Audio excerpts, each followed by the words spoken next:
love DC, this one's for you. Welcome to the People's Voice DC, a podcast where the city speaks for itself.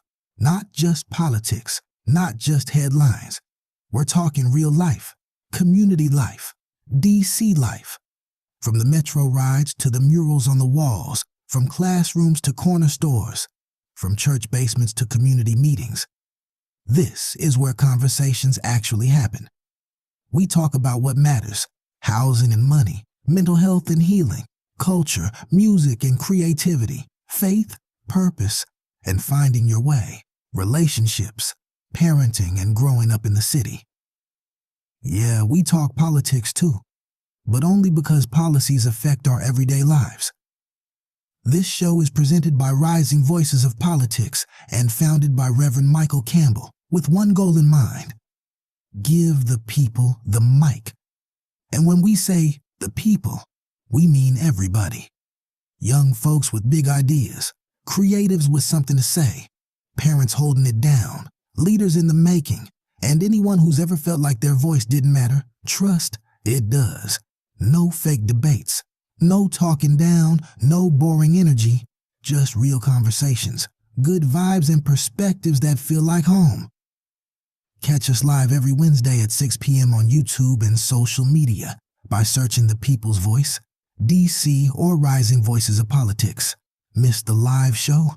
It drops the same night at risingvoicesdc.org, and you can listen anytime on Spotify. So whether you're on your phone, in the car, in the dorm, or just trying to feel connected, tap in, tune in, and be part of something bigger.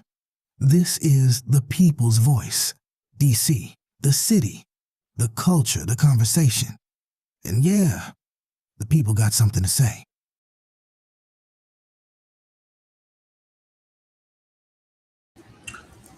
Welcome to this week's edition of the People's Voice DC. Listen, you can already tell, you can already see.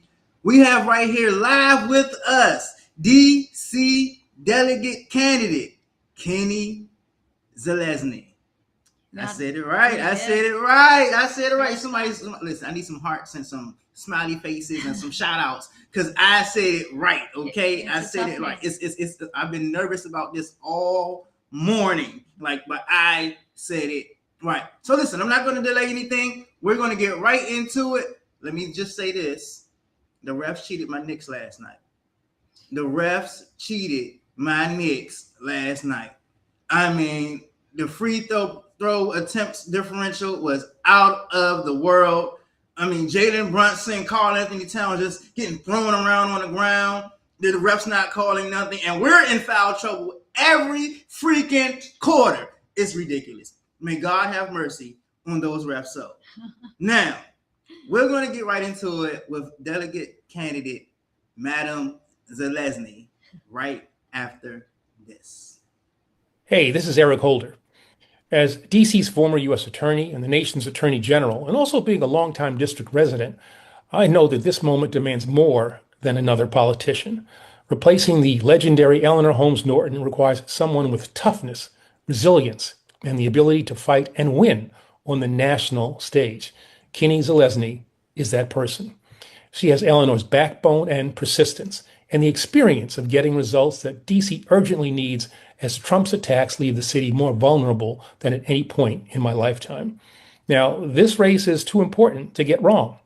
DC needs a representative who's ready on day one to fight for the city's future. On June the 16th, DC voters have an opportunity to put the right team in place for the city's future. The DC Council needs strong leaders, and so does the delegate's office. For this singular role, we need a proven, experienced fighter who can deliver on the national stage. That fighter is Kenny Zelezny. That fighter is Kenny Zelezny. Listen. Eric Holder is a longtime DC resident, former Obama close friend, should I say, of Obama, and a lot of people look up to him. That endorsement must means a lot. people in my circle that don't even follow politics, but they know who Eric Holder is, you know. Well, it means a lot to me personally and professionally, and I hope it means everything to DC voters because the stakes just could not be higher. I agree. So listen, I have been hearing this for like the past few weeks. Pastor Mike, have you talked to Kenny? Pastor Mike, what do you know about Kenny? Are you going to rank Kenny? And I'm like, listen, you guys, I put my rankings out yesterday. Kenny was on the list for it to be ranked, you know. But listen, a lot of people have been asking to get a conversation. I know that this is the first week of early voting. I'm going to be honest, most people have not voted yet. And so it's a good time to have you on. And people want to know who you are, where did you come from, Mm-hmm. what is your background, and what are your intentions? What inspired you to run? Can you just tell us about who Kenny Zelezny is? Yeah, well, first let me say I'm so delighted to be invited onto your show, and I really appreciate the chance to tell your listeners more about me and my campaign and my both fears and hopes for the city. So thank you for that. So who am I? I grew up in Philadelphia, but I came to Washington, D.C. over 30 years ago, in 1995. I came originally to work in the Clinton White House, and I fell in love with this. It was supposed to be just for 1 year, but Oh, wow. I fell in love with the city. I also fell in love with my husband, and for both reasons, I didn't want to leave. So I've been here ever since. And I love this city. We raised 4 kids here. They all are out of high school now, so all gone from our home, except they're home for the summer, which is fantastic. But I love this city. You know, this is where I've built my career, my family, and I hate what's happening to it. I really can't stand what Trump is doing to our city, to our country, and so I guess. I'll tell you the quick story of my career here, but then I'll tell you how it felt and why I decided to get into this race. So after I worked in the Clinton White House, I worked for Al Gore for a year. But after that, I went to the Justice Department and I was counsel to Janet Reno. She was the first woman attorney general. Eric Holder was the deputy attorney general at that point. So I worked directly for Janet Reno. I learned a lot about crime prevention and public safety and just honest leadership with integrity. Janet Reno was really a tremendous public servant. She's still my role model as a public servant. When I left the Justice Department, I became president of a small nonprofit founded in the basement of the Jubilee Housing Project Teen Center in Adams Morgan. And for 4 years, I was president of that organization. We helped thousands of DC students, all Black and brown teenagers, become the first in their families to go to college. Wow. And that was an incredible experience. We can talk more about it, like what was the insight and what was the effect. But I can tell you that Barack Obama noticed our success rate. We helped drive the college enrollment rate in this city from under 40% to over 60%. Wow. And Barack Obama saw what we did, and in recognition of our impact and our results, he gave us a big portion of his Nobel Peace Prize money. Wow. So that was an amazing experience, and probably of all the things I've done, that's the most meaningful, and it's the thing I'm proudest of. And then after that organization, I went to Microsoft and I led the strategy team there. That's a whole other story. We can talk about it if you want, but I will point out that I'm the only one in this race with any private sector experience at all, and I think that matters. Wow. We can talk about why. And then most recently, Deputy National Finance Chair at the DNC and co-chair of Women for Kamala Harris. Oh, wow. So I've done all these things. So that's the 30 years. I've worked in, senior positions in the public sector, private sector, and nonprofit sector. And Okay, and let me. So when Kamala Harris lost, I could tell very quickly that the second Trump term was going to be so much worse than the first. I could tell he was more disciplined, more ruthless, and that we just couldn't trust our current leaders to come up with the right solution and the right response. And I thought, I just cannot go down without a fight. Like, I just can't let our city be trampled, and I can't let our country be trampled. And I could sense that this might be the year that Eleanor Holmes Norton would retire. I didn't know that she would retire. I got in before she got out. I was the first one to get in this race. But I thought, okay, well, I just have to try this myself. I can't expect other people to solve these problems. And I have an unusual set of experiences and skills and networks because of these senior positions in all of the sectors. So I decided to run for DC delegate. And as I said, I was the first one in. I got in July. So I've been running this campaign for almost 11 months. And it's just been amazing. And I am hoping to serve this city because the stakes are so high. As Eric Holder just said, the stakes are so high. This is not a time for career politicians. This is a time for somebody who's proven she can fight on the national stage. Now we're going to stop right there because you keep saying that's a common theme. First, I want to say thank you for the work you've done with those students. As someone who's been an educator for the past 7 years, I definitely appreciate the work you have done with those students. And let me throw out there for all of our candidates and all of our listeners, please tell the city council the Washington Literacy Center needs its $1.4 million included in the budget. They do great work. There are a lot of adults out here who cannot read, who cannot write.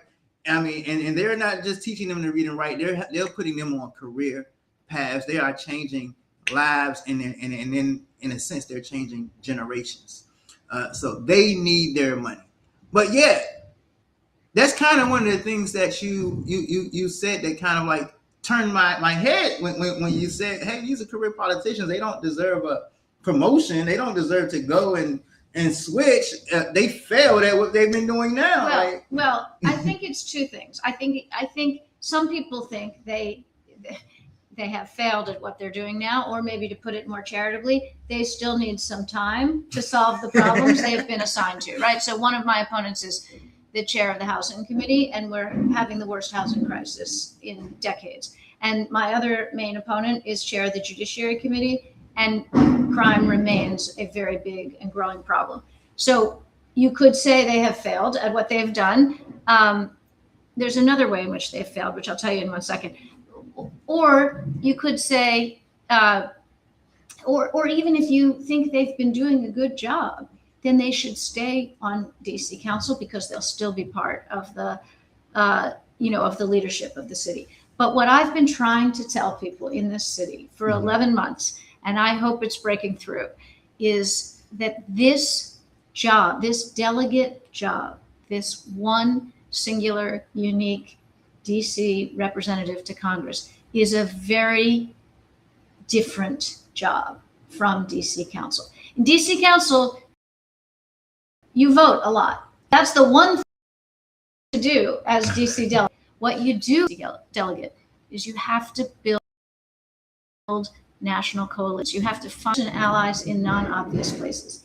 And that's the one thing they don't do at all here. Right. If you sit on DC Council, you sit with 12 other DC Democrats. Some of them are called, they're not really. They're all Democrats. They switched. Right, exactly. So the biggest coalition you have ever had to build, if you are a DC council member, is with 6 other local DC Democrats. That's a very narrow group of people. I mean, a very narrow, like ideological and demographic swath of people.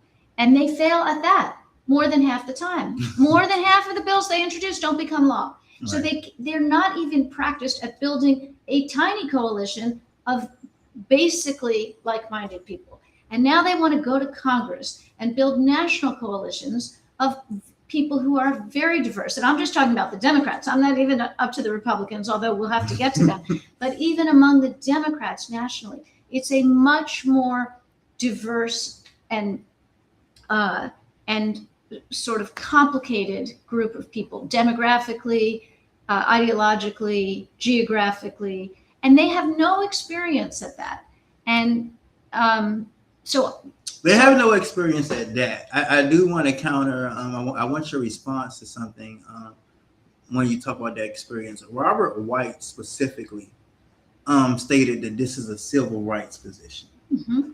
He said this is a position that the great honorable Eleanor Holmes Norton had to fight for a majority of Black and brown people to be recognized and to get a vote, to get a say in things.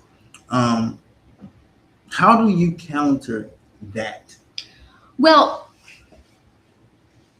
I think that Eleanor Holmes Norton had a great, has created a great civil rights legacy.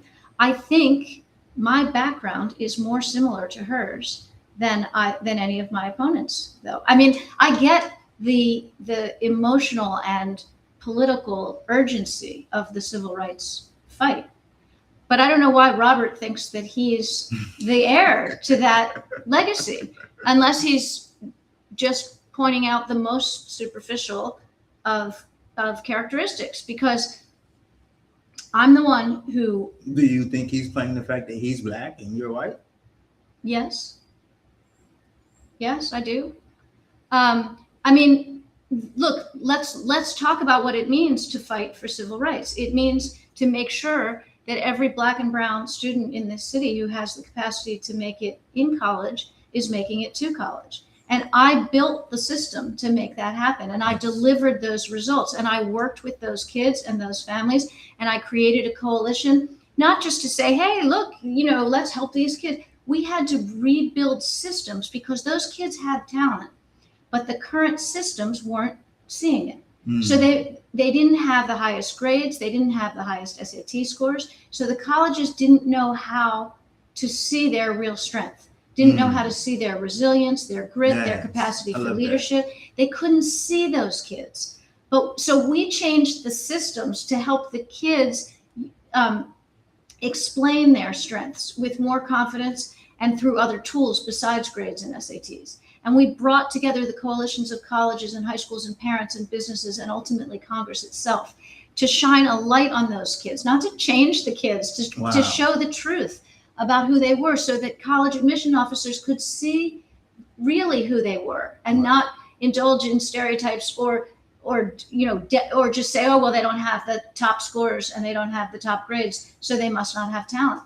And we proved them wrong. We showed the truth about these kids. To me, that's a civil rights struggle. Yes. That's a civil rights victory. To show the truth about people, have real people be seen in all their potential and all their glory, and for them to have the opportunities they deserve because of that truth about them. The system is the one that is what was broken because it wasn't seeing the potential in those kids. That's what I and my team fixed. That's a civil rights triumph, if you ask me. I mean, I totally agree. I mean, to say that, the first thing I thought about was the contrast of Robert White's Rental Act, and it's like that wasn't a civil rights bill right there. No, well, that's right. That's why I think it's kind of a an easy label for him to use and just sort of wink, wink, nudge, nudge. Assume everybody knows what he means. And that they should just automatically hand him their vote. And I just think that's not right. Look at our actual records. Look what we've actually done. And I will say something else about his capacity to fight for our voting rights when he gets to Capitol Hill. I think he's damaged goods on Capitol Hill because he voted against the funding. Hold on, before you say that, because I had something planned. Okay. So I'm going to go ahead and play it a little earlier. At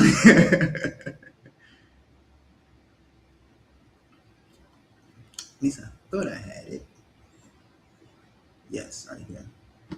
My opponents have spent all their time voting. That's the one thing you don't have to do as the DC delegate. The progress she made will be put at risk if they elect either of my main opponents. Robert White voted against semi-open primaries, which would have given 80,000 independents the right to vote. That initiative had been approved by 73% of DC voters. If Robert becomes our delegate and advocates for autonomy, opponents are going to say, you didn't expand the DC franchise, why should we? He's damaged goods when it comes to autonomy and statehood. Brooke Pinto is no better. She couldn't get 6 DC Democrats to join her. What kind of coalition building skill is that?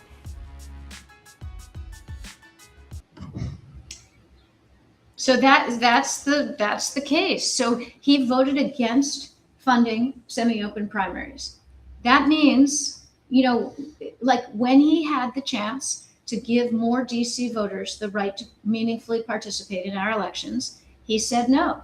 And when and even though 73% of DC voters said we want this, he voted against it. So now he's going to go to Congress and say, you have to respect the will of the DC voters. You have to let more people vote. It's critical that every American get the right to participate in our elections meaningfully, right? He's going to say that, and they're going to laugh him out of the room. It's going to set DC backwards. It's going to set Eleanor Holmes Norton's progress backwards. And I don't know why we would want that as DC. I don't know why. And just to put the label civil rights on it, as though he's going to be more successful fighting for our voting rights, is not right. It's not fair. It's not true. So I'm proud of my track record fighting for actual DC students who actually made it to college, who otherwise wouldn't have.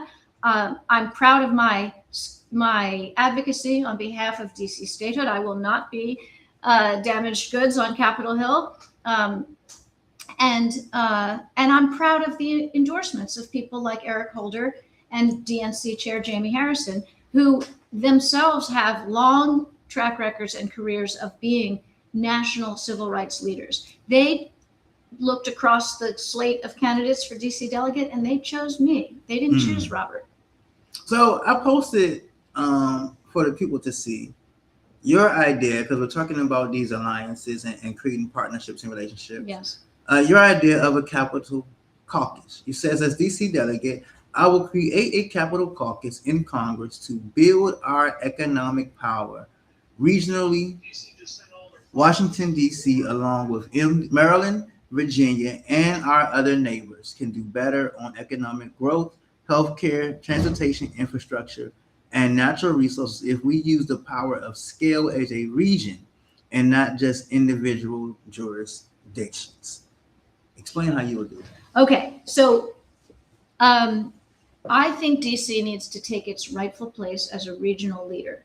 Right now, so we are the beating heart of this region. We're the nucleus of this area. We're the reason that Maryland and Virginia and some of our neighbors have the thriving economies they do, because people want to be near the seat of power, which is Washington, D.C. So we are the reason for their value, but we don't get the value ourselves. And when we go to compete to have businesses come here, or when we try to build our own economic strength, we're handicapped. Because we're just one little city by ourselves, and we don't get the value of being the leader of the region. So I want to create this caucus, and I want to drive it as the leader of this region. Right, the DC delegate should lead it, and we should have our neighbors in it: Maryland, Virginia, maybe Delaware, Pennsylvania, West Virginia, and we should compete for economic opportunities as a region, so that the rest of the country, even the rest of the world that's considering where to place businesses, like we should compete as a region so that we all do a little better. That could potentially force Democrats and Republicans to work together. It could, absolutely. I mean, especially including a state like Virginia. Economic growth has a funny way of bringing ideological opponents together, right? Because everybody wants jobs, everybody wants economic prosperity, everybody wants growth, and suddenly ideology can be a little less important if we're bringing growth and jobs and flourishing and economic stability to the region. And we all, that's the main job of a leader, of an elected leader, is to bring growth and stability and financial strength to our constituents. So I want to create that Capital Caucus so that we can compete economically, and it will also have these other benefits. For example, in healthcare, if you look at the three jurisdictions, DC, Maryland, and Virginia, all of us from all three jurisdictions cross the borders for healthcare. We all do it. We go to doctors and hospitals in all three places. Right. It turns out all the hospitals in DC are owned by companies headquartered in Maryland and Virginia. Wow. And yet nobody collaborates. There's no planning to think like, well, why don't we sort of even out the supply of healthcare services across the region? We don't do that. So you have some things clustered, and then you have complete medical deserts. Right. If we thought as a region instead of just as individual entities, we would get better care and the costs would go down. And then the same thing is true for the environment. Like we learned this year, the poison that happened in the Maryland waterways, right? It didn't stop when it got to the DC border. Right. So we have all the same problems, and we should plan together on how to fix them. And it would help with metro and roads and bridges and all the things we use together. DC would have more heft, more strength if we operate as part of our region, and we're not always going it alone. Now, I don't want to spend too much time on it, but I do want to stop you because you this is the second time you talked about our environment. That's for me. That's something major. I ran for office a few years ago, and there was a survey and a poll that we did, and we found out that amongst young voters 30 and below, the environment was a part of their top 3 issues. Yes. And it shocked me, even though it's one of my issues. I'm like, I didn't think all these kids think about this, but they are. What changed my life was Al Gore. Oh. Reading his book in high school. Oh. Wishing that he had became president, but reading his book, I'm someone who bikes every day. I don't believe in driving gas-powered vehicles. If God bless me with a nice income for I don't want to say Tesla, but for an electric vehicle. One of my plans with running was to paint the streets with Cool Seal in our residential areas to decrease our temperatures by 10 degrees and to make all of our buildings green on top. So as a delegate in that federal government role, what will you do to help bring some environmental justice to our city? Yeah. So first, let me say I agree with you on all that. We have only electric cars in my family. I'm a big metro rider. I take the bus and the metro all the time, and I'm a big walker too. Yes. So I totally agree with you, just at a visceral level, that there's so much we need to do to protect our environment, protect our earth. And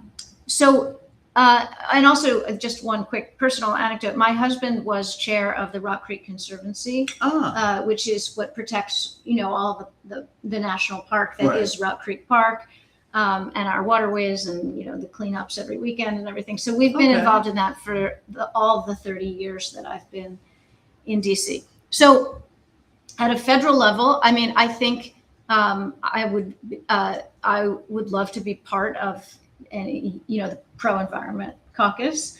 Again, the delegate's job, it sounds kind of crass, but in many ways it is to make sure the federal pipeline of money keeps flowing to DC. Yes. And so funds, environmental funds, as well as crime prevention funds, housing funds, education funds, all of it. And the more I can bring, no matter what funding stream it's called. No, the relationship between the delegate and mayor and council. I don't think I have seen too much of that in recent years. Yes. And I'm only thinking about this because you talked about bringing in the funding. Yes. I'm not trying to down Mayor Bowles or anything, but the fact is that we have had so much opportunities to take advantage of so much money that we have not, or that we have allowed to go to waste. So how could you, when you bring in that funding, will you ensure some type of relationship to say, hey, look, I got this funding, let's try to use it. Like, yes. let's not lose so it. So it's a really excellent point. There are only 16 full-time elected positions in this city. There's the 13 members of DC Council, the mayor, the attorney general, and the delegate. That's not a lot of leaders, right? I mean, we don't have a governor, we don't have senators, we don't have two bodies of the state legislature. We don't have a state legislature separate from our city council. So, exactly. So it's very few people. So of course we need to be well coordinated. Now, my view is that the way I like to describe it is we need to sing in harmony. We don't need to sing in unison. So it's not that we all need to say exactly the same thing all the time to our national partners, to the White House. Sometimes there can be kind of a good cop and bad cop situation, so it doesn't have to be identical, but it has to be coordinated. Right. Now, if I can keep the federal money pipeline flowing, that's my job to deliver those funds to DC. It is less my job to tell the mayor and the DC council how to spend it, right? I mean, that's their lane. But I would certainly have my opinions. I will certainly voice my opinions. I will certainly try to work closely with these colleagues, these 16 of us, who have to be, a well-coordinated force for the city. We have to play defense and, against the Trump administration, and we have to together devise and execute on an excellent economic plan. So I will be a forceful player on that team, but I will also respect the lanes. Like, it's my job to get the federal money. It's their job to decide how to spend it. Assuming there's some discretion, assuming it doesn't come in as as just an environmental funding stream or just an education funding stream.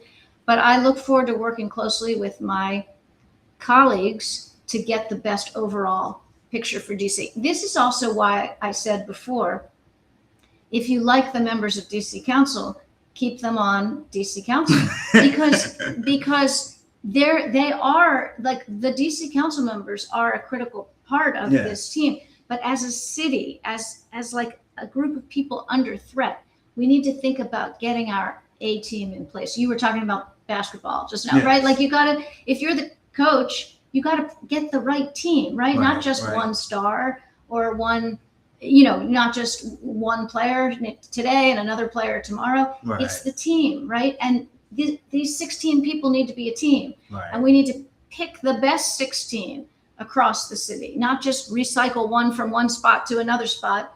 We need the best 16 people across the city because we are in such a critical moment. You use my word. I'm famous for saying I'm tired of this cycle of recycled politicians and their bandwagons just keep getting the same jobs, and their proteges like, can we get somebody different in this office? I think that's right. I mean, and look, you see, like, this is all they do. They run for office in DC. It's all that they do. It gives them an advantage at this moment, because if this election just becomes a familiarity contest, they will win. One of them will win because they're more familiar than I am.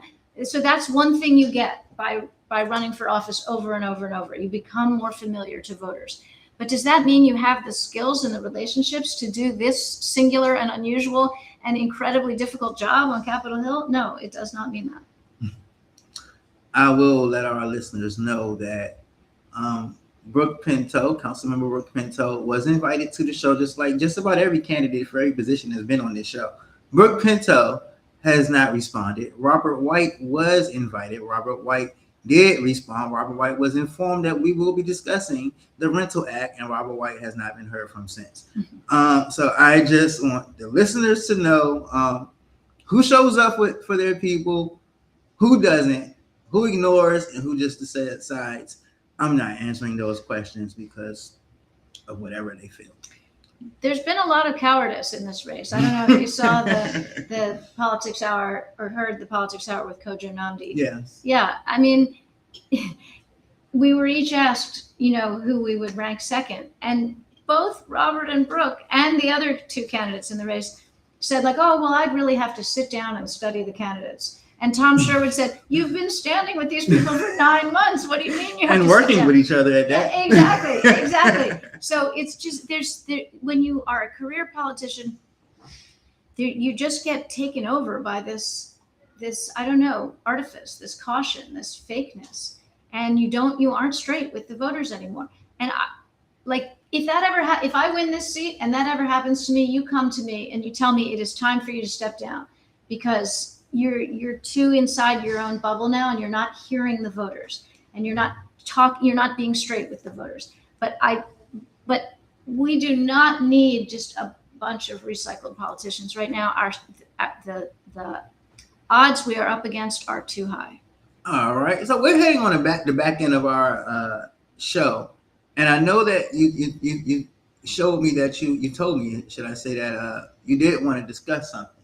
But before that, one of the hugest issues in our city, including the committee that Councilmember Robert White head, is housing. I've been talking about the Rental Act. We all know that this is a huge issue. I personally, I haven't made a secret, I'm a personal supporter of our Councilmember Janice Lewis George. I work with Al Sharpton in New York to get ranked choice voting in New York, and I did the same work in DC. Mm-hmm. And I am a huge believer in social housing. When I ran for mayor 4 years ago, I proposed building a tiny homes village, which still is getting ignored, and I don't understand why. But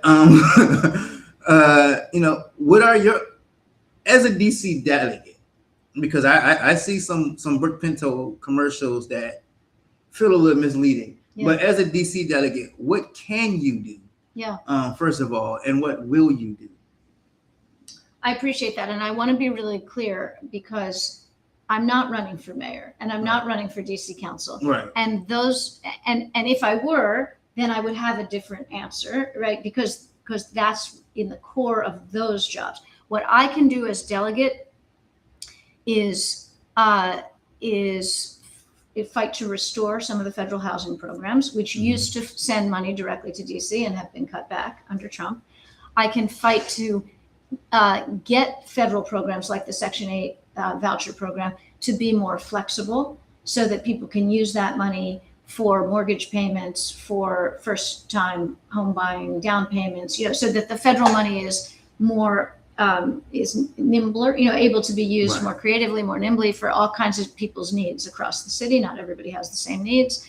I can help amend the Federal Height Act, the one that restricts how high we can build here. Now, I will say, right now, DC doesn't even build as high as it can under right. the local constraints, and we should blame DC Council for that too. Like, they shouldn't get away with just sort of announcing they have plans and criticizing leaders, but like, why don't you do it? You're in DC Council, like, do the work right now. You mentioned Brooke Pinto's plan. She has this elaborate plan for housing in DC. It's like, good, do it. You're on DC Council. I'm like, where was this at all this time? Exactly. You've been there for, I don't know, 4 years, 6 years, whatever she's been there. Like do the plan, and don't tell us you want to run for delegate with this plan that you're going to do when you get to Congress, which is not where you're going to have the power to do these local housing initiatives. Right. So it all feels quite disingenuous, I gotta say. When I saw that mailer, I thought, look, either she doesn't know what the delegate job is, or she thinks we don't know what the delegate job is. And either way, it doesn't give you confidence. It doesn't feel like a candidate who is being straight with the voters. So I'm being straight with you. I can't do everything to fix housing in this city, but I can fight for federal funding, either directly for housing programs or just money that can be, can be fungibly used by the DC Council. I can try to make the federal money more flexible, and I can try to increase construction by helping to decrease the constraints on how DC is allowed to build.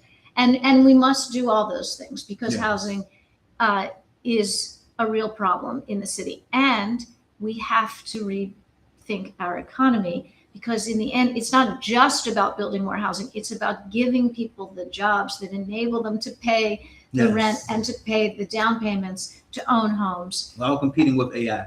Exactly. All of it. Like, these are complicated problems. I am Yes. not pretending they're easy or that I can get there and just know all the answers. I am not pretending that. But I am being honest that this is a different job from the DC Council, that it's a complicated job because I'm the only member of Congress who won't have a vote. So it's like, so I have to work twice as hard and be twice as talented and twice as relentless and disciplined Yeah. as every other member of Congress. So I am honest about those things. And our situation is twice as hard as everybody else's. Yes. Because we're the ones who Trump goes after because he can. We're the ones who, these performative Republicans go after us because they can. And even sometimes the Democrats, they go after us because they can and because there's no punishment for it and there's no cost to doing it. So they just strut for their own constituents on issues that have no impact on anyone but us.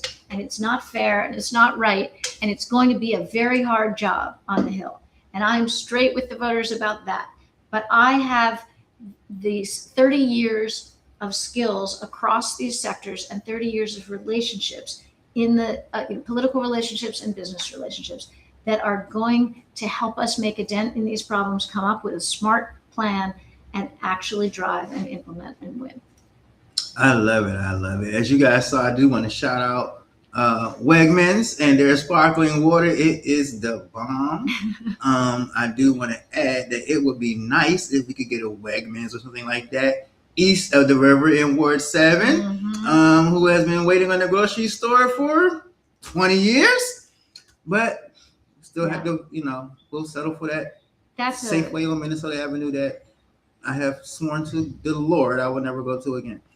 I don't want to overstate what, as delegate, I can do about that, but I so agree with you. It is just such a deep sin that we don't provide a reasonable amount of healthy and affordable food for families east of the river. I mean, how do we expect kids to thrive if they don't eat healthy food? It's so basic. Like, how can you be a thriving and prosperous human being if you're not getting the right nutrition? So deeper than that, sometimes you don't even understand nutrition. You don't even know nutrition because in that area we're not used to nutrition. I joke on Facebook and I always talk about my vegan wifey, my vegan girlfriend, who is a vegan, and a lot of times we get to talking and I'm like confused or lost, or I'm like, no, I'm not doing it. But the bottom line is I was at a disadvantage from childhood because I've never seen these things before. I didn't know what quinoa was until I was in my 30s. Like, it's sad. Yeah. But I never seen this stuff before. I know. And it's just right. It's just not fair. It's not possible to expect people to be their best if they aren't given the tools and supports to grow in a proper way. So I feel very strongly about at least using my bully pulpit, my megaphone for issues like that, even if I don't have a direct role in the decision about a local supermarket. I will use the powers and the influence I have to prioritize that, because I can't stand how unfair it is not to at least give people the chance to be their best. So that's what it and just then I me. grew up around a bunch of people who just still aren't educated, and it still hurts because when I learn something, I try to share it, and it sounds like what are you talking about? Like, so I just want better for our people. That's all. But we're going to get ready to wrap it up, and I do know that you did tell me that you wanted to mention something. So I want to tell you because I know you in this podcast, you think about the intersection of faith and politics. Yes. And so, and I do too. Like, coming to this position is for me, an act of faith and an act of service in the community. So let me tell you something that I've observed. So I've lived here for 30 years, and I've been a candidate now for almost 11 months. And I was very determined to figure out what is it in this city that binds all of us together. Because it's very easy to say what separates us. And it's true to say what separates us. But I was very determined to figure out what is it that binds and bonds all of us across 8 wards. And here's my take on it. New York is the city of money. Mm-hmm. LA is the city of fame. But DC is the city of service. And that's federal service, community service, or just service to one another. People here have a sense that we have an obligation to our neighbors, that even if we're suffering, there's something we can do to help someone who's got it even worse. And I don't think that's true everywhere across the country. I think DC has a special, like, higher set point, higher average sense that we are here to serve one another. And the reason I think this is so important, it's not just a branding exercise for what should be on our bumper sticker. The reason it's so important is that we are facing really serious odds. Like, the president and the Republican Congress are attacking us full front on. If we are to overcome our odds, we need to know our common strengths. We need to know what we all bring to this fight. And it's sort of like those kids applying to college. If you don't know your strengths, you can't tell them to the people who are going to invest in you. So as a city, we need to know and show our strength. And I think that is our great common shared strength. And the other reason this matters is that I think this inclination for service is something that the rest of the country desperately needs. And I think that once Trump is gone, God willing, as soon as that's possible, we are, as a nation, we have to have a conversation again about who we are as a country. What are our values? What is the purpose of being one country? And why should anyone fight for this country and devote ourselves to this country? And I think DC has a lot to say about that. And the rest of the country needs to hear what we know about service and about a commitment to something larger than ourselves. Wow. I don't think anyone has ever made me teary-eyed on my show before. But the crazy thing is that my lady is from New York. And we often have these conversations about service versus money. And, so it was very well summarized, but it touched me to see. I love my city so much. God knows I love this city so much. And it touches me to see our city recognized for what it is, other than Black youth, going crime, drugs, shootings, the president. Exactly. Right? We are so much more, and I fight for that. Yes. Every single day, to show that we are a proud and we are a great people here in DC. And I truly, I don't mean to get emotional, but I truly appreciate those words more than you could ever realize. Wow, that was awesome. I totally agree. It reminds me of the great words about who I believe is Dr. King, who said there is more that unites us than those things that divide us. And I've always held on to that.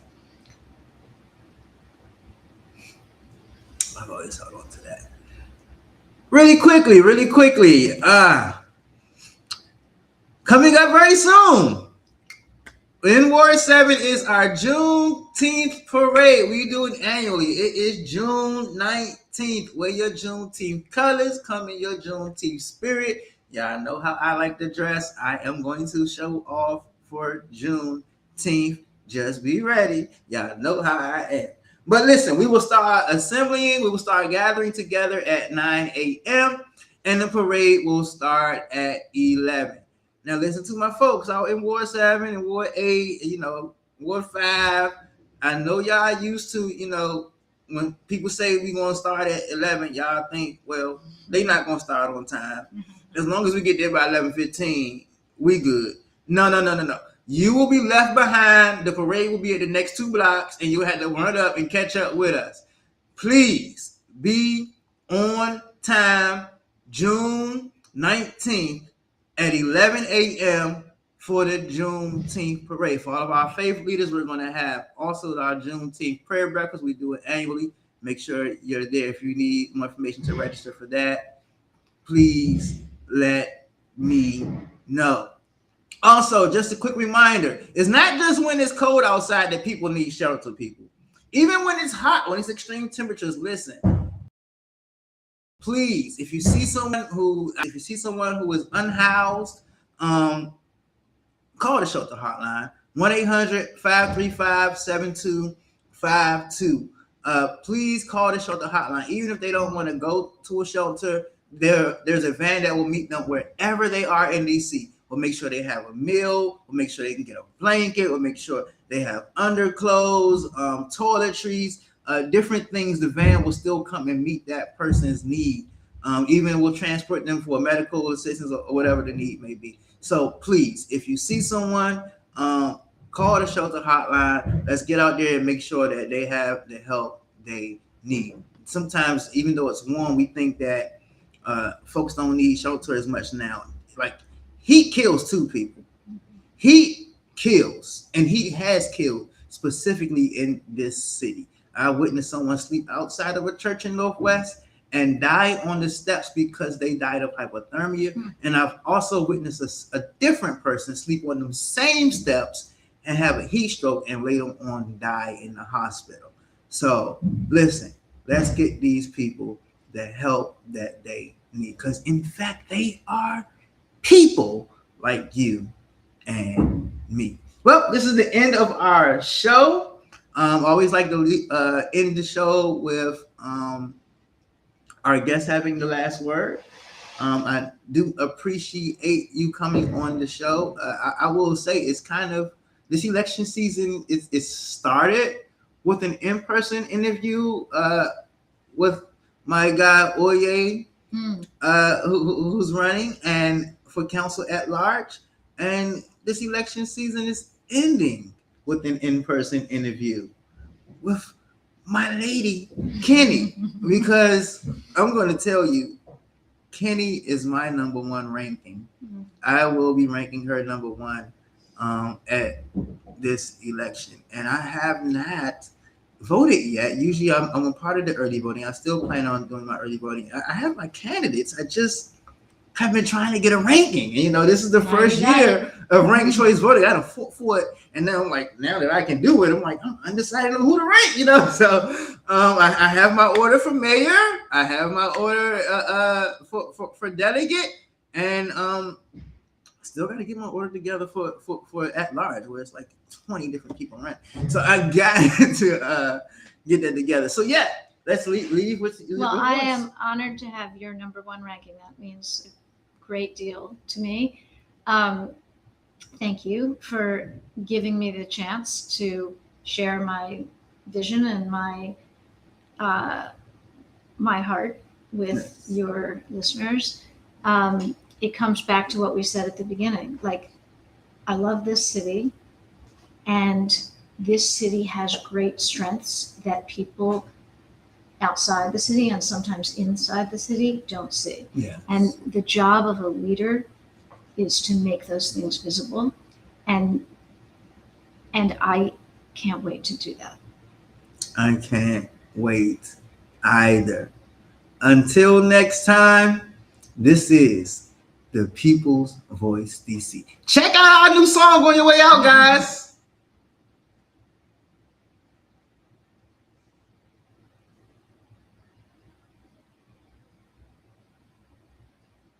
Washington, this is more than a show. This is a movement. This is your community. This is your voice. The people's voice. DC.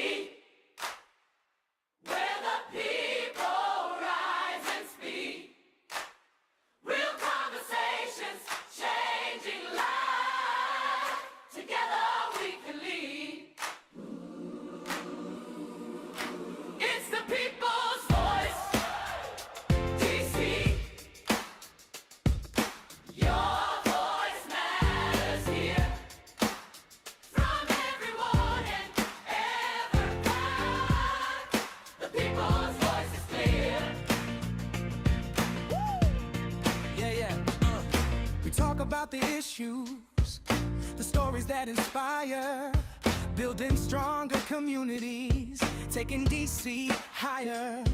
Education, housing, the things that shape our days, lifting every voice up, creating better ways. Stand up, speak out, together we are stronger. Stand up, speak out, the future starts right now. It's the people's voice, DC, where the people rise and speak. Hey, hey, real conversations, changing lives. Together we can lead. It's the people's voice, DC. Your voice matters here. From every ward and every block, the people's voice is clear. Oh, yeah. No matter where you're coming from, your story matters too. When neighbors work together, there's nothing we can't do. Real issues, real solutions, real people taking part.